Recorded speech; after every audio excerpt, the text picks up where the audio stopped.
Bismillahirrahmanirrahim. Assalamualaikum warahmatullahi wabarakatuh. Selamat pagi yang terhormat Ibu dosen pengampu mata kuliah kajian anak, keluarga, dan masyarakat, serta teman-teman semuanya yang saya banggakan. Pada kesempatan ini, perkenankan saya untuk mempresentasikan kajian yang saya yakini sangat fundamental bagi masa depan pendidikan anak-anak kita. Sebuah gagasan tentang kekuatan kolaborasi dengan judul Sinergi Emas, membangun generasi unggul melalui parenting yang terintegrasi dengan sekolah. Ibu, bapak, teman-teman sekalian, seringkali kita memandang pendidikan anak terbagi dalam dunia yang seolah terpisah. Yang pertama yaitu dunia rumah di bawah asuhan orang tua, tempat nilai dan kasih sayang ditanamkan. Dan yang kedua yaitu dunia sekolah di bawah bimbingan guru, tempat ilmu pengetahuan dan keterampilan diajarkan. Namun paradigma yang terkotak-kotak ini menciptakan sebuah jurang pemisah yang berbahaya. Realitinya, pendidikan anak bukanlah proses serah terima tanggung jawab, melainkan sebuah ekosistem bersama yang dinamis, di mana rumah dan sekolah harus berjalan seirama dalam satu harmoni.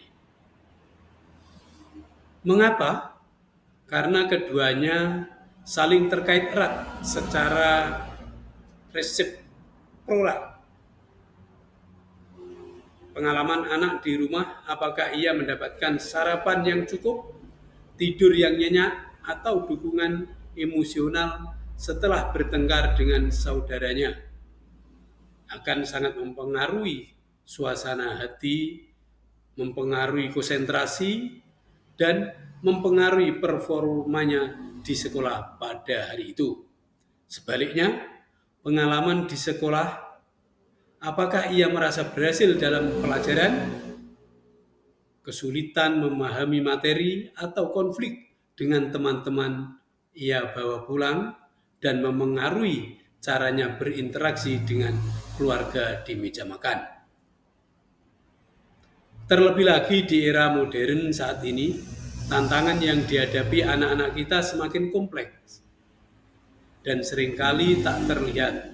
Isu seperti cyberbullying yang bisa menyusup hingga ke dalam kamar tidur anak, kecanduan gawai yang menggerus waktu berkualitas, dan gelombang masalah kesehatan mental menuntut adanya kolaborasi yang sulit dan proaktif antara dua pilar utama dalam kehidupan anak. Dua kehidupan tersebut yaitu kita sebagai orang tua dan para guru di sekolah. Ketika rumah dan sekolah berhasil membangun kemitraan yang otentik, ada 4 pilar manfaat luar biasa yang akan diterima oleh anak, yang akan menjadi fondasi bagi kesuksesan hidupnya. Pilar pertama adalah konsistensi nilai dan disiplin.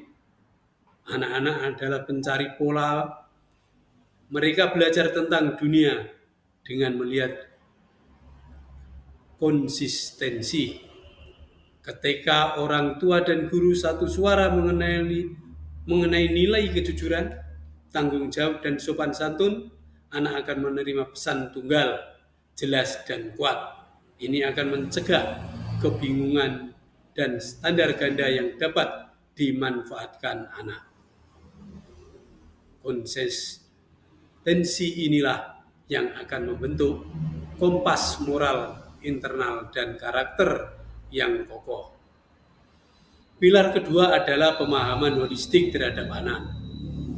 Guru melihat sisi akademis dan sosial anak di lingkungan yang terukur, yang terstruktur. Namun, orang tua melihat sisi personal dan emosional anak yang paling otentik. Kolaborasi di antara keduanya akan menghasilkan sebuah pemahaman 360 derajat. Dengan pemahaman utuh ini, kita bisa lebih cepat mendeteksi masalah. Misalnya, guru melihat seorang anak tiba-tiba sulit fokus, sementara orang tua tahu bahwa anak tersebut sedang cemas karena akan pindah rumah. Tanpa komunikasi, guru bisa saja melabeli anak malas, padahal yang ia butuhkan adalah dukungan emosional. Pilar yang ketiga yang tak kalah penting adalah peningkatan prestasi dan motivasi. Berbagai penelitian, termasuk karya monumental dari Joyce Epstein, membuktikan bahwa keterlibatan orang tua adalah salah satu prediktor terkuat keberhasilan akademik.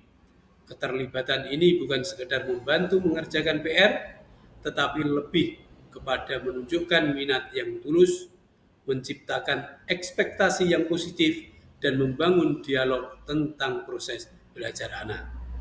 Sinergi ini terbukti mampu menyalakan dan menjaga api motivasi internal anak untuk belajar. Dan pilar yang keempat adalah terciptanya komunitas sekolah dari sekedar gedung menjadi sebuah komunitas yang hangat dan peduli. Orang tua akan merasa memiliki sekolah dan ikut bertanggung jawab atas atmosfer yang ada. Komunitas yang sulit ini akan menjadi benteng pertahanan yang sangat efektif untuk melawan bullying dan berbagai pengaruh negatif lainnya, karena ada lebih banyak orang dewasa yang peduli dan saling mengawasi. Lalu bagaimana cara membangun jembatan sinergi ini? Ada beberapa strategi praktis yang bisa diterapkan. Jembatan yang pertama adalah membangun komunikasi dua arah yang efektif dan berkelanjutan. Ide pertama adalah melalui buku penghubung atau jurnal digital. Ini bukan sekedar buku absensi, melainkan sebuah media dialog harian. Guru dapat menuliskan catatan spesifik. Hari ini Ananda sangat berani maju ke depan kelas untuk memimpin doa. Dan orang tua bisa membalas, terima kasih informasinya Bu. Kami sangat bangga. Di rumah ia memang sedang kami dorong untuk lebih percaya diri. Komunikasi kecil namun konsisten seperti ini sangat bermakna dalam membangun kepercayaan. Sedangkan ide yang kedua adalah mengadakan pertemuan konsultasi yang bermakna. Mari kita tinggalkan model lama pertemuan rapor yang transaksional dan beralih ke sebuah dialog yang strategis, yang transformasional. Fokusnya adalah pada kekuatan anak, area yang perlu dikembangkan bersama, dan solusi yang bisa kita kerjakan sebagai satu tim. Pertemuan ini idealnya dimulai dengan hal positif dengan menggunakan portfolio karya anak sebagai data dan diakhiri dengan rencana aksi bersama yang konkret. Jembatan kedua adalah menciptakan peluang untuk peran aktif orang tua di sekolah. Ide pertama adalah melalui program kelas inspirasi atau orang tua mengajar, seperti orang tua adalah sumber ilmu. Bayangkan seorang ayah yang berprofesi sebagai arsitek datang ke kelas untuk mengajarkan tentang skala dan desain saat pelajaran matematika. Atau seorang ibu yang seorang koki mengajarkan anak-anak cara membuat kue sederhana sambil menyelipkan pelajaran tentang perubahan wujud zat.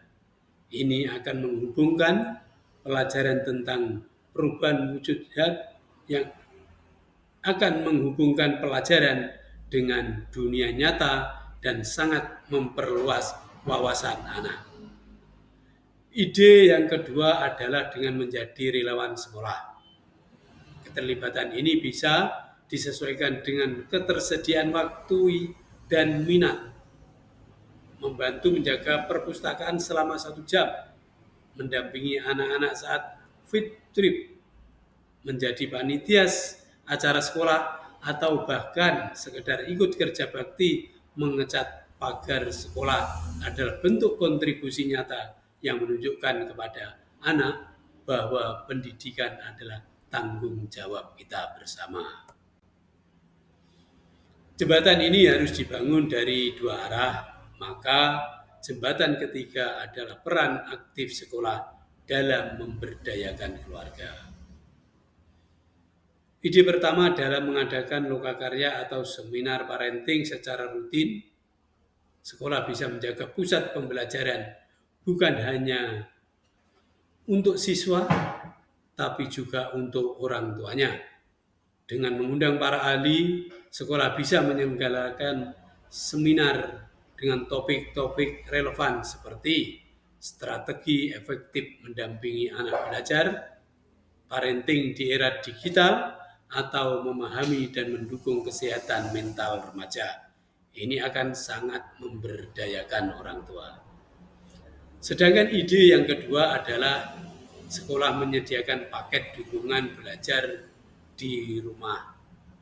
Ini bukan berarti lebih banyak PR, tetapi berupa panduan atau ide kegiatan yang menyenangkan untuk memperkuat konsep yang diajarkan di sekolah. Misalnya, buletin mingguan yang berisi ide eksperimen sains sederhana menggunakan bahan dapur, rekomendasi buku bacaan yang sesuai tema, atau tautan ke video edukatif. Ini akan mengubah momen belajar di rumah menjadi momen kebersamaan keluarga yang berkualitas. Tentu saja semua jembatan ini hanya bisa terwujud jika setiap pihak memahami dan menjalankan perannya dengan tulus. Sebagai orang tua, apa yang bisa kita lakukan? Pertama yaitu jadilah proaktif, jangan menunggu dipanggil karena ada masalah. Inisiatiflah untuk berkenalan dengan guru di awal tahun, dan yang kedua, lihat guru sebagai mitra profesional. Bangun komunikasi yang dilandasi rasa saling menghormati. Dan yang ketiga, dukung aturan sekolah di rumah untuk menciptakan konsisten yang dibutuhkan anak. Dan yang keempat, berbagi informasi penting, beritahu guru jika ada perubahan signifikan di rumah yang bisa memengaruhi kondisi anak. Lalu, apa yang kita harapkan dari sekolah? Pertama, ciptakan budaya yang terbuka dan ramah, sambut orang tua dengan hangat, bukan dengan birokrasi yang kaku. Dan yang kedua, sediakan saluran komunikasi yang jelas dan mudah diakses. Dan yang ketiga, hargai perspektif orang tua. Karena tidak ada yang mengenal seorang anak lebih baik dari orang tuanya sendiri. Dan yang terpenting, proaktiflah dalam berbagai kabar baik. Sebuah pujian kecil tentang perkembangan anak yang disampaikan kepada orang tua akan membangun jembatan kepercayaan yang sangat kuat. Berikutnya yaitu kesimpulan Bapak, Ibu, dan teman-teman sekalian. Sebagai penutup, saya ingin menegaskan kembali beberapa poin kunci.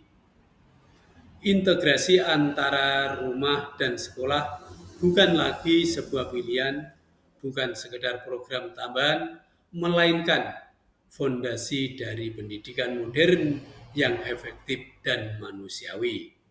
Sinergi ini menciptakan sebuah jaring dukungan yang kokoh untuk memastikan tidak ada satupun anak yang jatuh di antara celah, tidak ada potensi yang terlewatkan, dan tidak ada masalah yang diabaikan. Pada akhirnya, keberhasilan seorang anak adalah sebuah mahakarya kolaboratif. Ia adalah sebuah lukisan indah yang diciptakan oleh dua kekuatan besar. Kanvasnya adalah cinta dan kebijaksanaan di rumah, yang kemudian dipoles, diberi warna, dan disempurnakan bingkainya oleh ilmu dan dedikasi di sekolah.